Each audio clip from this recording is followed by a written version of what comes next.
Welcome to Office Gladiator, your trusted source of essential legal advice. Before we dive into the topic, please like, share, and subscribe to our page for more informative content.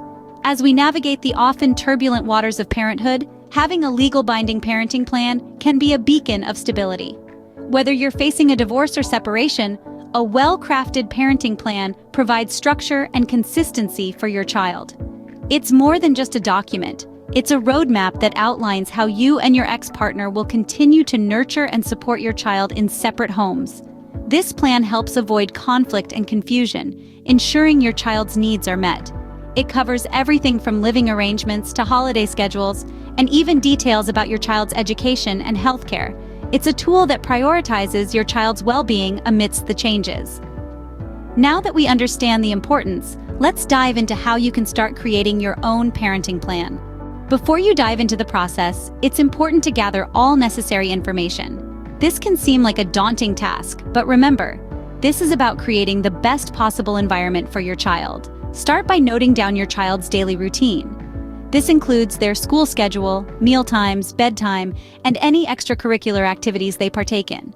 It's crucial to have a clear understanding of their day-to-day life. Next, you'll want to compile key details about your child's medical history. This includes any allergies, regular medications, and the contact information for their healthcare providers.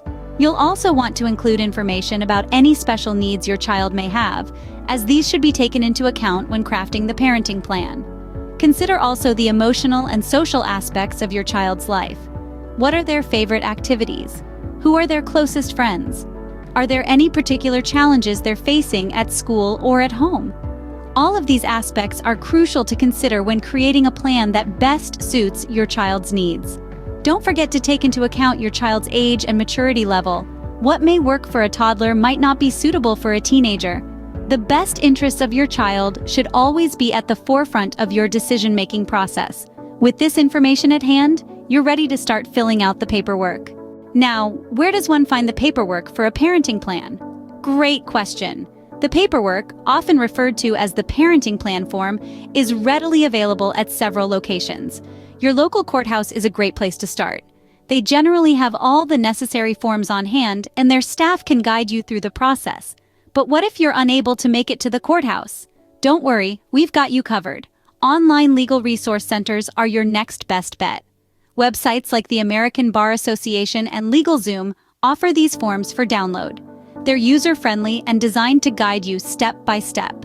Remember, each state has its own specific form, so ensure you're obtaining the correct one for your jurisdiction.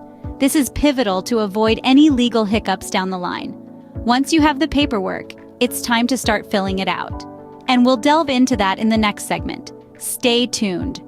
Filling out the paperwork can seem daunting, but with the right guidance, it can be a straightforward process. Let's break it down into smaller, manageable sections. The first part of the paperwork typically asks for basic information about you and your child or children. This includes full names, birth dates, and current living arrangements. This is also the section where you'll provide details about your child's other parent, if applicable. Next, you'll move on to outlining the proposed parenting schedule. This will be a detailed plan of who the child will live with on a daily, weekly, and monthly basis. You may also need to specify arrangements for holidays, vacations, and other special occasions. Remember, the goal here is to create a plan that will provide your child with a stable and consistent routine. The third section of the paperwork usually pertains to decision-making authority. This is where you'll indicate who has the right to make important decisions about the child's education, healthcare, and other areas of their life. You can choose to share these responsibilities equally, or one parent can take the lead. Next, you'll need to detail the financial aspects of the parenting plan. This includes child support, medical expenses, and how other costs related to raising a child will be handled. It's important to be clear and precise in this section, as it can significantly impact your financial situation. The final part of the paperwork is typically a space for additional details or special provisions. Here you can include anything not covered in the previous sections, like restrictions on travel or guidelines for introducing new significant others to your child. As you navigate through each section, remember to keep your child's best interests at heart. The court will evaluate your plan based on what they believe will benefit your child the most. Remember, honesty is key when filling out these forms. You're now ready to submit your paperwork. You've filled out your paperwork and now you're ready to submit it. So let's talk about the process of making it official. First, you'll need to submit your completed paperwork to the court. This can typically be done by mail or in person, depending on your local court's rules. Now, this next part is crucial, so we are emphasizing it at this point in our discussion.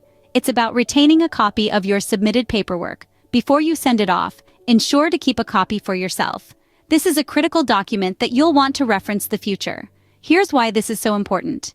If you have to face any future legal disputes or revisions to your plan, having a copy of the original paperwork can provide the necessary insights. It can also serve as a point of reference and proof of what was agreed upon initially. Back to our process. Remember, the court may charge a filing fee. The exact amount varies by location, so it's best to check with your local court or an attorney. If you're unable to afford the fee, you can ask the court about a fee waiver. It's important to understand that these fees are necessary for the court to process your documents, so make sure you've budgeted for this. After you've submitted your paperwork, the court may schedule a hearing. This isn't something to be afraid of. It's just a formal meeting where the judge reviews your plan to ensure it's in the best interest of the child or children involved. You may need to explain or defend certain aspects of your plan, so be prepared. Don't be discouraged if the judge asks for changes. This is common and often leads to a more effective plan. Remember, the ultimate goal is to create a stable, nurturing environment for your child. Once your plan is approved, it becomes a legally binding document. Let's recap what we've covered today. We've delved into the world of parenting plans, understanding their importance in ensuring the well-being and stability of our children. We've taken the first steps, acknowledging the need to gather all necessary information and resources. We've navigated the process of obtaining the paperwork, a critical step in establishing a legally binding agreement. We've also explored the specifics of filling out the paperwork, ensuring every detail is carefully considered and accurately recorded. And finally, we've walked through the process of submitting the paperwork to the court, marking the final stage of this important journey. This is a crucial procedure, but remember, you are not alone in this.